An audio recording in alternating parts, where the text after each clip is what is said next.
welcome to Somali Nexus. For generations, a powerful story has lingered, whispered across oceans, carried by caravans, etched into fading memory. The story of Somali and Arab ties, a story twisted by myth, shaped by conquest, and sometimes lost to time. But today, we reclaim it. The Horn of Africa is not just a land of warriors and poets. It is ancient, resilient, a cradle of civilizations long before foreign sails dotted its shores. Somalis were not passengers in history. They were builders of cities, makers of laws, keepers of a language older than memory. And when Arab merchants, sailors, and scholars crossed the Red Sea, they did not find an empty land. They found equals, partners in faith, in trade, in destiny. Yes, Islam bound us closer. Yes, bloodlines mixed. But Somali identity? It endured. It evolved. It stood proudly, refusing to be erased. Colonialism tried to redraw our story. Nationalism tried to recast our blood. But the truth cannot be buried forever. Today, with the power of technology and the spirit of our ancestors, we peel back the layers. We find not domination, not submission, but exchange, resilience, and deep-rooted pride. Somali Nexus is your bridge to that forgotten truth. Here, we honor every ship that sailed, every word spoken, every dream preserved across centuries, because we are not merely echoing of someone else's past. We are the authors of our own. Stay with us. The journey is just beginning.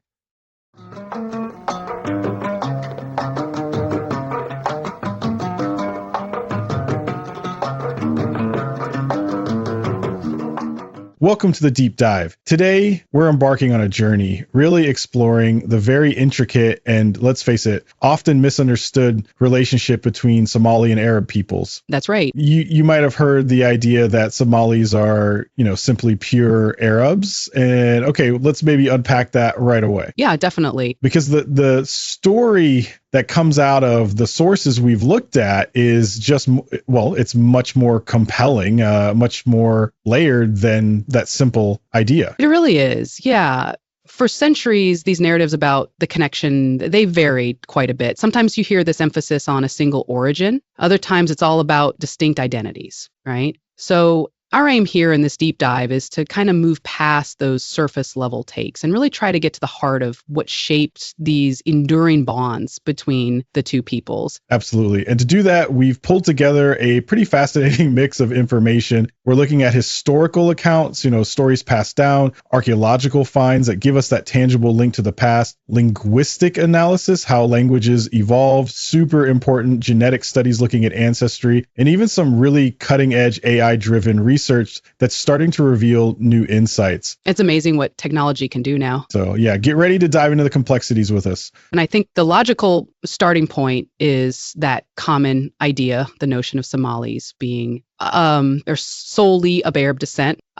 Because what's really key to understand first is the incredibly deep history of the Somali people right there in the Horn of Africa. Exactly. The Somali presence there goes back millennia. We could be talking tens of thousands of years. It's staggering, really. The archaeology, it gives us some pretty clear evidence of this long-term habitation. You think about those incredible cave paintings at Lasgal. Wow, yeah. Those aren't recent finds. And then you've got burial mounds, the ruins of old urban centers scattered around. What does all that tell us? Well, it strongly suggests that long before the major waves of Islamic influence arrived, you had vibrant, organized Somali societies already thriving.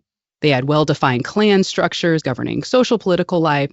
Their economies were often based on pastoralism, herding livestock, and they'd already established trade routes, not just across the sea, but throughout the Horn of Africa, deep into the continent's interior. This wasn't some kind of blank slate just waiting for outside influence. But it wasn't total isolation either, was it? I mean, that sea right there, the Red Sea, it's seems like it was also a bridge, a point of contact from really early on. Precisely. That's a great way to put it. Right? If you look at the bigger picture of early interactions, trade seems to be a major driver. From ancient times, you had movement exchange happening across the Red Sea. Like with who? Well, we think about the kingdom of Saba over in what's now Yemen. They set up trade links with important Somali ports, places like Zayla, Berbera, Mogadishu. Okay, so what kinds of things were they trading back and forth? What made it worthwhile? Oh, a whole range of valuable goods. From the Somali side, you had highly prized stuff like frankincense and myrrh. The aromatic resins,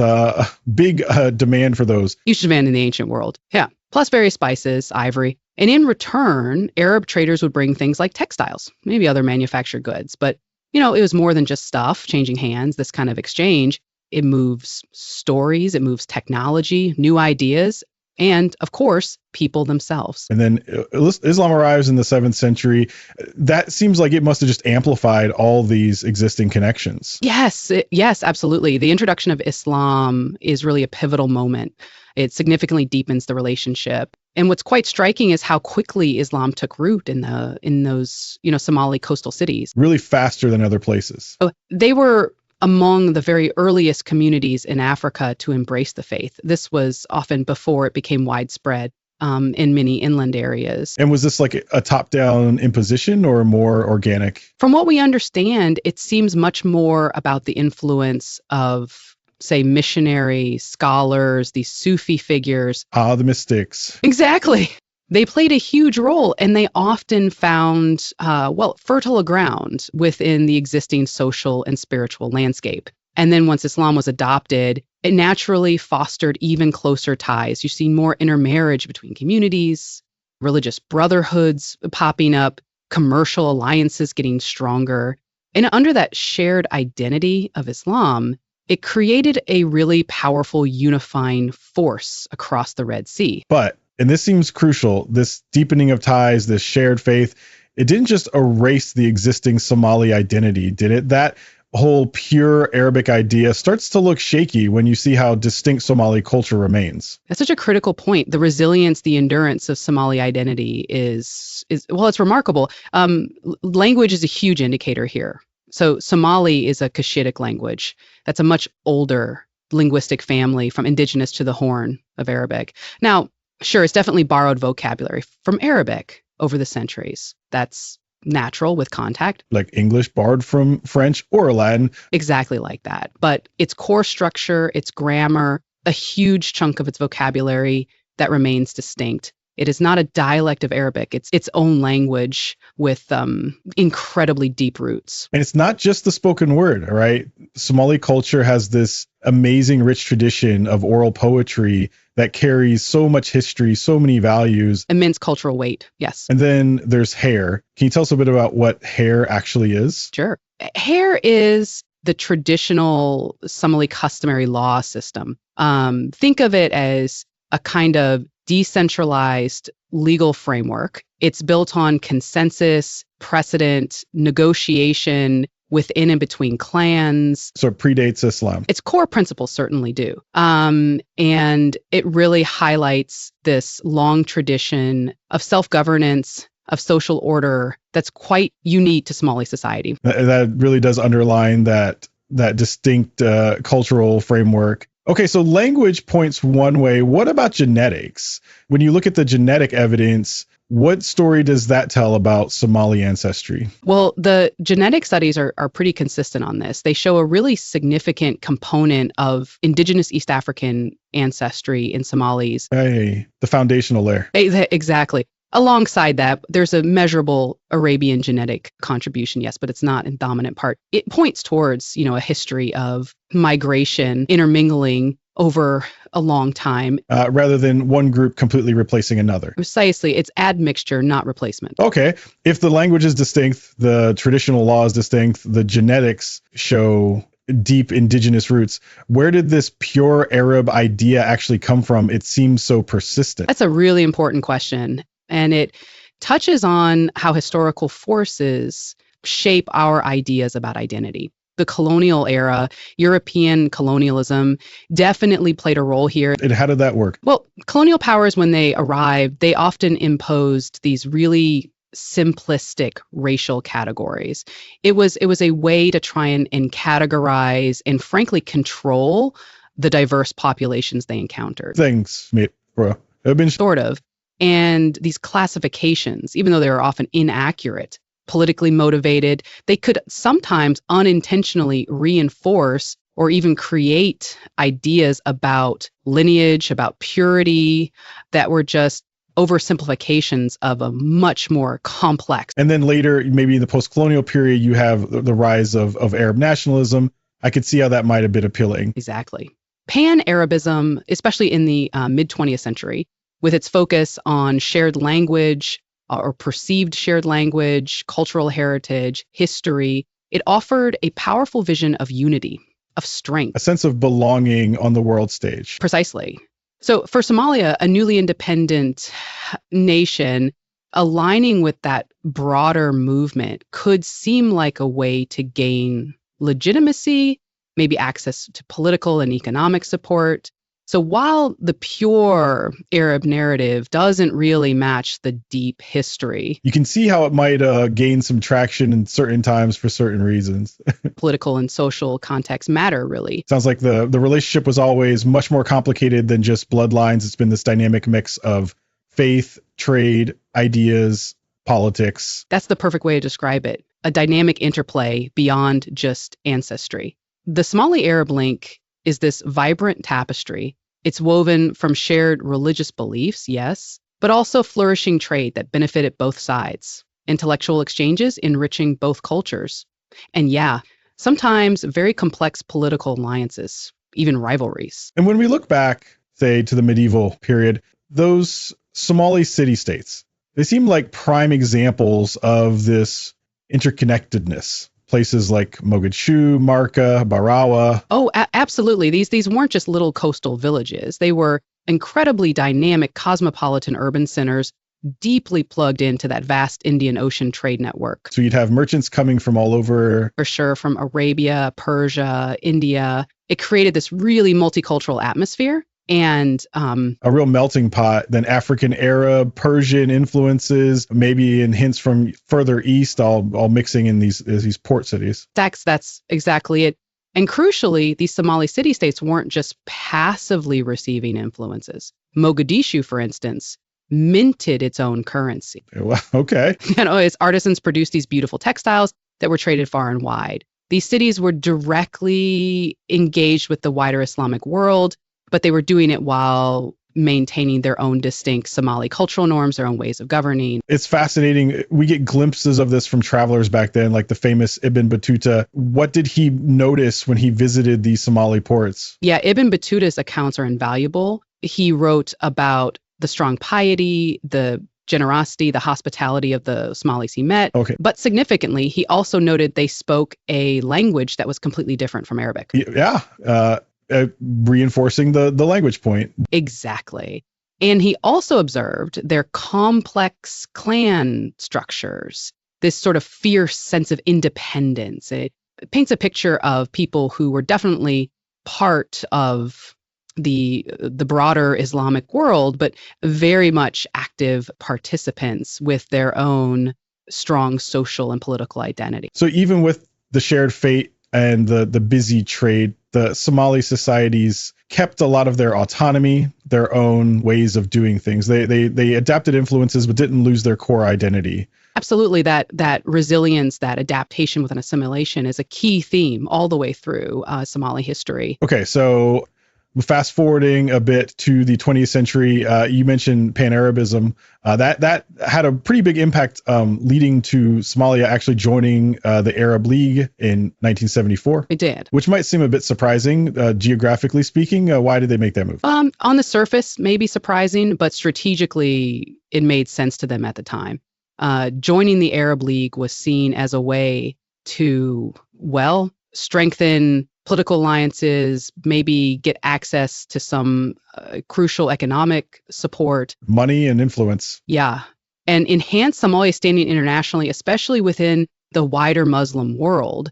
And of course, it also reflected those deep-seated cultural and religious ties we've been talking about. And were there real benefits that Somalia gained from joining? Oh, yes, there were tangible benefits. Things like development aid flowing in, educational scholarships for Somali students to study in Arab countries, increased investment in some sectors.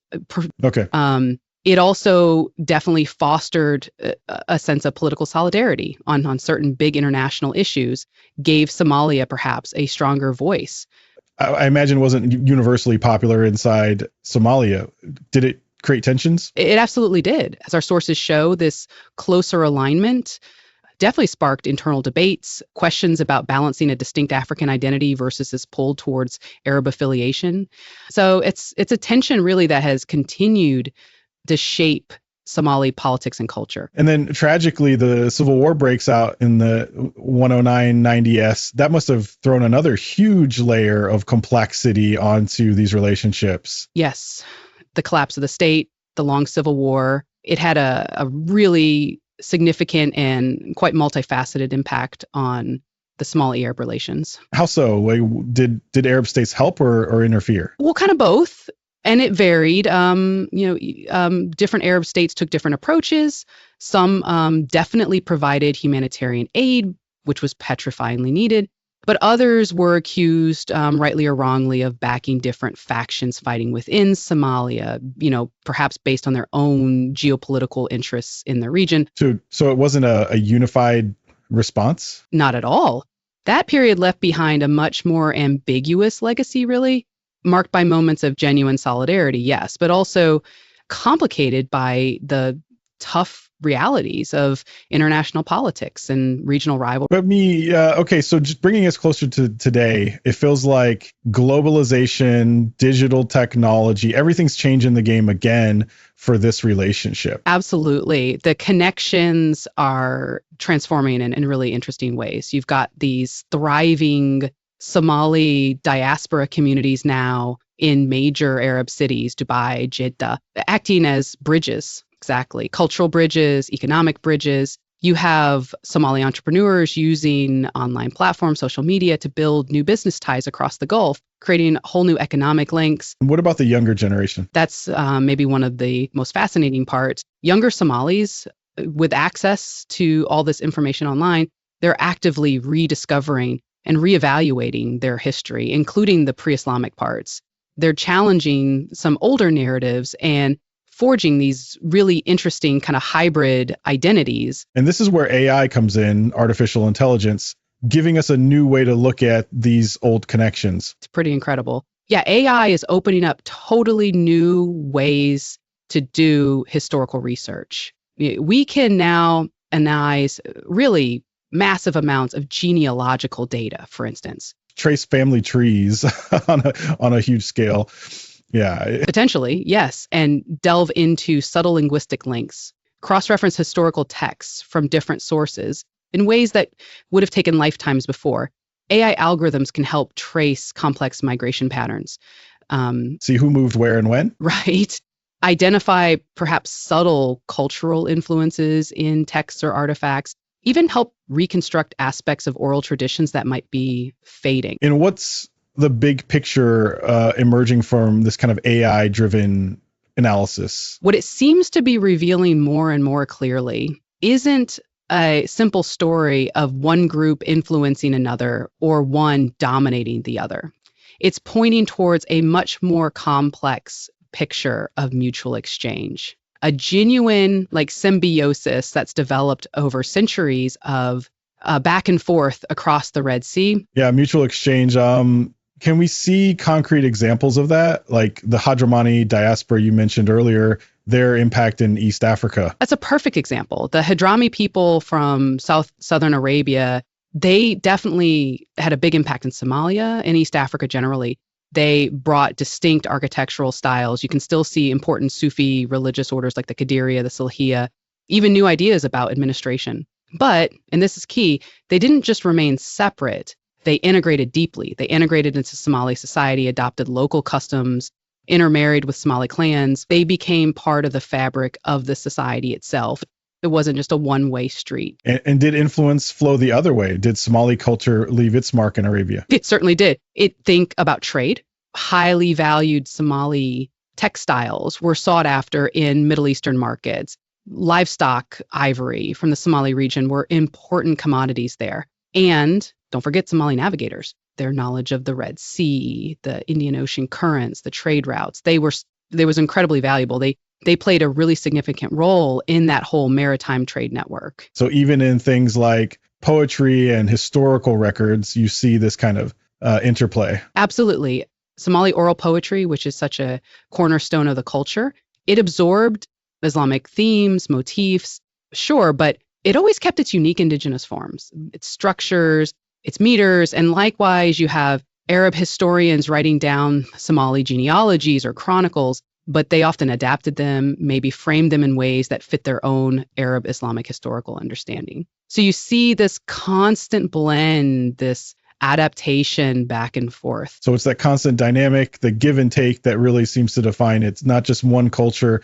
washing over another. Precisely. And you see this dynamism in Somali Islamic scholarship itself. It wasn't just importing ideas. Over centuries, Somali scholars developed their own rich traditions, Islamic law, theology, mysticism, figures like Sheikh Awais al-Barawi, Sheikh Abdul Rahman al-Zailai. Yes, they were influenced by the wider Islamic world, of course, but their work was also deeply rooted in the Somali context, and they made unique contributions. And even in resistance movements like against colonialism, you mentioned, Sayyid Muhammad Abdullah Hassan earlier. His movement seems to blend these identities. A powerful example. His dervish movement drew strength from both Islamic ideology, a call for unity against the infidel colonizers, and a growing sense of Somali nationalism, protecting Somaliland and ways of life. His poetry, his calls to action, they skillfully wove together Islamic ideals with very specific Somali grievances and aspirations. And looking at Somalia today or Aryo-Somali culture globally, that blend of tradition and innovation, it just keeps going, doesn't it? In markets, music, intellectual life. It absolutely does. It's constantly evolving. And now technology is giving us these incredibly powerful tools to dig even deeper into that heritage.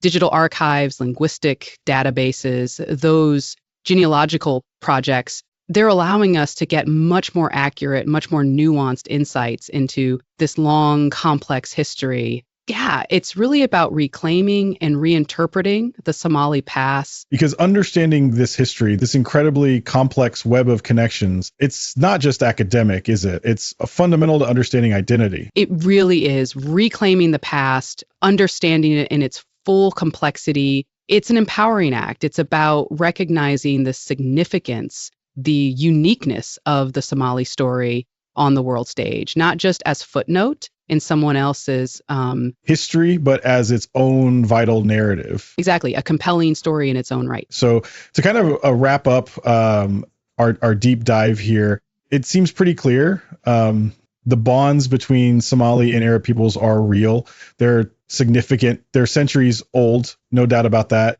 But the story isn't one of simple descent or one culture absorbing another. It's characterized by this mutual exchange, by adaptation, and by the incredible resilience, the distinctiveness of Somali identity throughout it. Oh, that sums it up perfectly. These are really complex legacies, and they deserve to be explored with, critical thinking and open-minded, moving past those simple myths and really embracing the messy, fascinating reality of how cultures interact. So for all of you listening, as you continue exploring the world, we hope you'll keep asking questions, keep learning, keep looking for those deeper connections that shape who we are. And maybe leave you with this thought: with technology like AI accelerating so fast, how is our understanding of these historical connections, these cultural links, gonna change even more? What new kinds of nexuses, what new stories between peoples might we uncover next? Thank you for walking this path with us. Every question you ask, every story you uncover brings us closer to who we truly are. The journey doesn't end here. Keep reaching across time, across cultures, because the nexuses we build today will shape the world of tomorrow. Until next time, stay brave, stay open, and stay inspired. Listen.